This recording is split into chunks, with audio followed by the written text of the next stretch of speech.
कतऽ गेल छलह?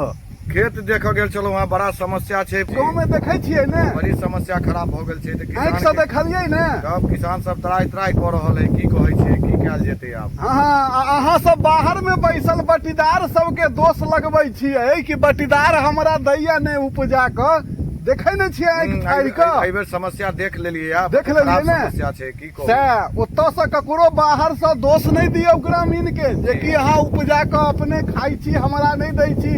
देखे छियै ने, हाँ, एहि बेर हम समस्या देख लेलियै। देखलियै ने, बोर्डिंग चला क धान रोपलकै या, तैयो पानि नहीं होइ छै। बोर्डिंग चलबैत रहै छै, राति दिन ओकरा पटबै छै, कियाकि पानि के बिना धान नहीं भ सकै छै।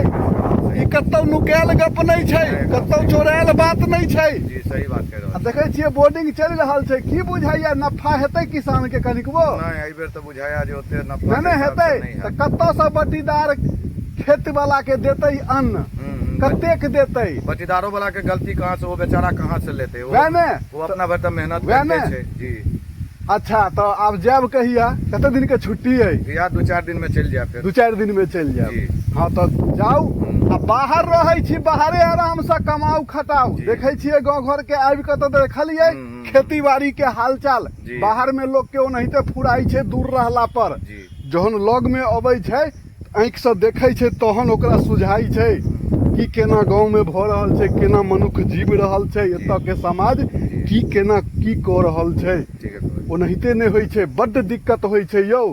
बड़ा कठिनाई के सामना करऽ पड़ै छै किसानी जीवन में।